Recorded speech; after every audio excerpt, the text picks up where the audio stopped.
인공지능이라는 그 주제가 굉장히 많은 사람들이 관심을 갖는 주제 아니겠습니까? 근데 그러면서 이게 또 기술 요소가 굉장히 강하거든요. 그래서 이제 언론에서 막 나오는 얘기하고 일반 사람들 얘기하는 거 들으면은 기술은 쏙 빠져 있어요. 그리고 뭐 인공지능이 뭐 세상을 변한다, 미래가 두렵다, 뭐 이런 얘기만 쭉 하는 것 같아서 좀 본질을 좀 알게 했으면 좋겠다, 그런 식의 이제 욕심 같은 게 생겼어요. 그래서 인공지능 제대로 하려면 수학도 막 나오고 막 그러잖아요. 보통 그게 이제 대학교 한 컴퓨터 전공하는 사람이 한 4학년 때 배우는 처음 배우는 과목인데, 그래서 좀 쉽게 좀 썼으면 좋겠다. 그래서 가급적 인문사회 배경 가진 사람도 좀 읽어보고, 수학으로 들어가기 전에 이 책을 좀 읽어서 대강 이 큰 그림을 좀 알고 그다음에 깊이 있는 수학을 들어가게 했으면 좋겠다. 그러니까 대학교 4학년 때 인공지능을 이제 배울 텐데, 대학교 한 2학년이나 3학년쯤에 전반적인 그림을 좀 이 책을 봐서 알았으면 좋겠다, 그런 욕심으로 썼어요. 회사에서는 기획 업무 하시는 분이 좀 읽어보고 인공지능이 이런 거구나, 우리 회사 업무에 이런 걸 써서 혁신을 했으면 좋겠다, 그런 생각을 좀 가지고, 물론 거기서 그냥 모든 걸 다 이해하는 건 아니더라도 야, 이거 인공지능이 이런 거구나를 좀 관심을 좀 갖게 하는 거, 공과대 학생 정도에 딱 맞아요. 지금 이제 여러 사람들이 평을 해주는데 뭐 어떤 인문학 배경을 쭉 가진 사람, 공문과 나오신 분은 야, 이거 너무 어려워요 그러더라고, 중간 부분이. 근데 저는 그거 쓸 때 약간 욕심도 가졌어요. 뭐 나라를 운영하시는 분들이나 뭐 그 공무원, 그 정책하시는 분들이 그냥 용어로서만 인공지능이 아니라 인공지능의 본질과 기술의 한계, 뭐 능력, 이런 것도 좀 알았으면 좋겠다. 그래서 조금 이게 땡겨놨어요. 그래서 뭐 어렵다 그러시는 분도 있는데, 저는 수식을 안 썼기 때문에 조금 관심만 보여주시면은 이해할 수 있는 게 아닌가, 이렇게 생각은 하고 있습니다. 인공지능이 이제 잘하는 것이 그 신호를 처리해서 어떤 그 의미를 파악하는 그 부분을 굉장히 잘해요. 기존의 방법이 너무 못해요. 그러니까 사람이 이렇게 코딩을 해서 그런 걸 만들어 보려고 노력을 했는데, 이게 신호를 어떻게 처리해서 어떤 식의 그 중간 과정을 거쳐서 하는지를 몰라요. 이 신경망은 이 입력 부분에는 신호 이미지를 집어넣고, 그 다음에 출력에는 뭐다라는 거를 주면은 중간 과정에 필요한 거를 지가 다 알아서 만들어가서 그걸 이용해서 의사결정을 하는 거예요. 그러니까 굉장히 이제 그 사람한테 쉽죠. 데이터 집어넣고 이쪽에 이제 그 결과만 놓으면 중간 과정은 다 지가 알아서 배우는 거니까. 그래서 그런 것이 된다는 거는 1950년대에 알았어요.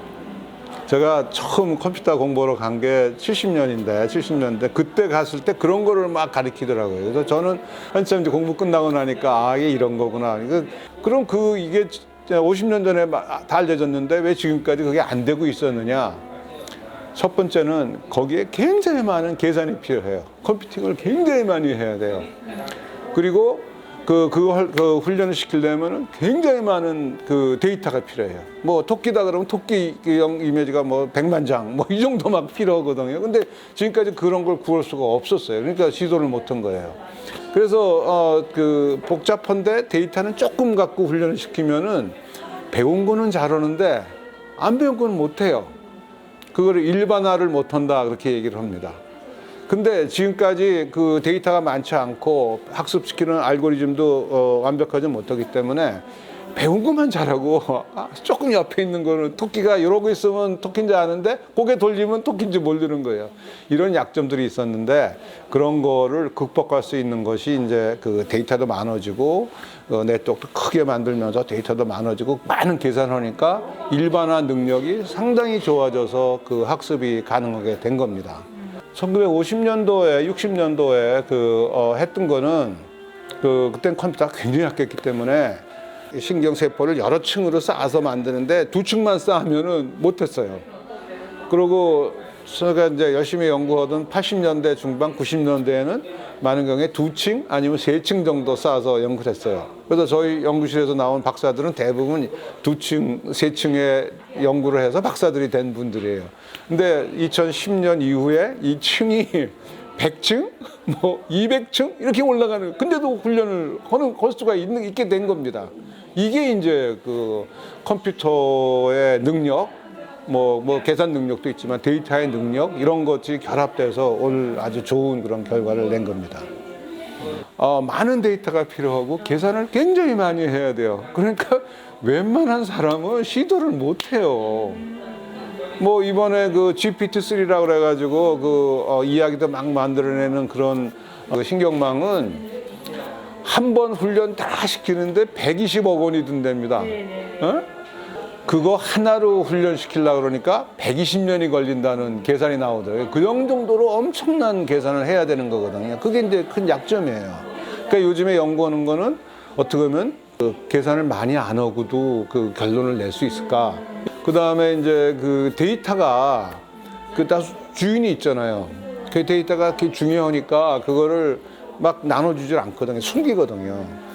가장 어떤 큰 문제라 그러면은 이게 그 보통 우리가 소프트웨어를 개발하고 뭐 기계 시스템도 마찬가지지만 이 목적이 뭐다라는 걸 결정을 하고 그 다음에 명세를 합니다. 뭐를 할 거야. 이거는 못해. 우리는 요거만 할 거야. 이렇게 결정을 한 다음에 그 다음에 그 설계를 하죠. 그 다음에 구현을 하고 테스트를 합니다. 그래서 여기까지 되는구나. 여기 잘하는구나. 그러니까 됐습니다. 라고 시장에 내놓는 거 아니에요?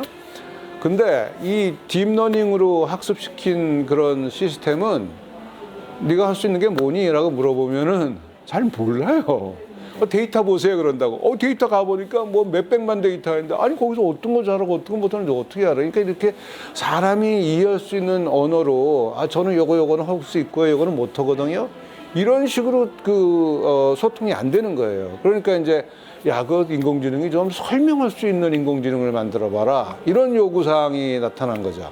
딥러닝이 나타나면서 성능은 굉장히 좋아졌는데 설명은 못하는 거죠. 그러니까 양쪽에다 장단점이 다 있지 않습니까? 이런 걸 잘 엮어서 어떻게 잘 만드는 거, 이런 것들이 이제 학자들이 지금 열심히들 연구하고 있는 그런 분야입니다. 너무나 당연한 얘기죠. 인공지능 그러면 우리 일반 사람들이 꿈꾸는 거는 사람보다 더 의사결정도 잘하고 자유롭게 감정도 표현하고 심지어는 뭐 하는 분들은 뭐 슈퍼 인텔리전스 그래가지고 사람이 못하는 것도 할 수 있는 뭐 그런 신 같은 존재, 이런 거를 꿈꾸지 않습니까?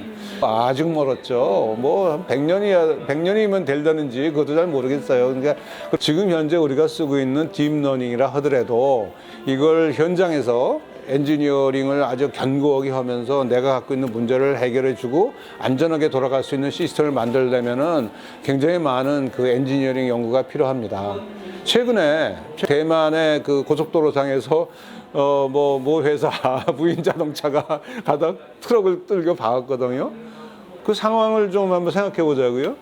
아마 트럭은 무인 자동차는 그랬을 거예요. 이거 나는 트럭이면은 바퀴가 있고 이래야 되는데 이게 엎어지는 바람에 바퀴가 안 보였어요.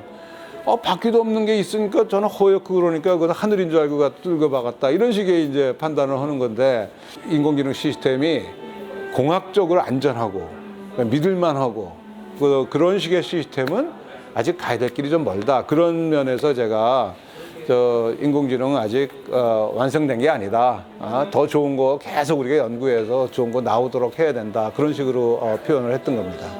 하나는 인공지능이 할 수 있는 게 뭐냐라는 걸 우리 많은 사람들이 같이 공유했으면 좋겠어요. 지금 현재 인공지능이 할 수 있는 게 뭔가 하는 거는 기업에 계신 분이라든가 아니면 현장에서 문제를 푸는 분들이 꼭 알아야 되는 게 아닌가. 너무 과도하게 이제 인공지능을 이렇게 높이 세우면은 할 수 없는데 하겠다고 막 덤비면 실패하고요. 또 너무 또 옛날 인공지능, 나 학교 다닐 때 인공지능 봤는데 그거 되게 못하더라. 그렇게 생각하시면은 지금 현재 할 수 있는 거를 시도를 안 한다고요. 그러니까 기회를 상실하는 거 아닌가. 그러니까 두 번째는 저는 엔지니어예요. 현장에서 이제 문제를 푸는 거를 가장 큰 덕목이라고 생각하는 엔지니어입니다. 문제를 풀어야 되는 거예요. 세상에 문제가 있는데 지금 뭐 간단한 얘기지만 우리 코로나 바이러스로 이렇게 고생을 하는데 인공지능이 난 몰라요 하고 나는 고국에 있어, 이거는 난 아니라고 생각해요. 어려운 문제 풀어주기 위해서 인공지능이 나서야 됩니다. 그래서 가장 성공적으로 지금 나서고 있는 거는 신약을 만드는데 보통 한 10년씩 걸렸다 그래요. 근데 요즘에 이제 그 굉장히 가속화되고 있습니다. 뭐 힘도 연합해서 힘도 합치기도 하지만 약간 인공지능이 도와줘서 굉장히 그 신약 만드는 그 프로세스가 단축됐거든요. 그래서 현장의 문제를 풀자, 그런 해결을 하도록 노력하자. 이것이 저는 인공지능이 해야 되는 문제라고 생각하고, 우리나라에서도 그 인공지능 인재를 키우겠다라고 노력들 많이 하는데, 그럴 때 정확하게 어떤 인재가 필요한가 하는 거. 물론 뭐 다 필요하지만 기초 과학으로서도 인공지능이 필요해요. 기초과학 하실 분은 하시고, 뭐 일부 그 대학 교수나 학과학자들이 기초과학으로서 인공지능 연구하시면 되는 거니까 그분들 그냥 그렇게 내두면 되는 거고, 그 다음에 많은 우리가 산업을 위해서 아니면 인공지능을 이용한 문제를 풀기 위해서는 인공지능 엔지니어를 양성하는 게 가장 바람직하다. 뭐 그런 식으로 저는 항상 생각하고 주장을 했습니다.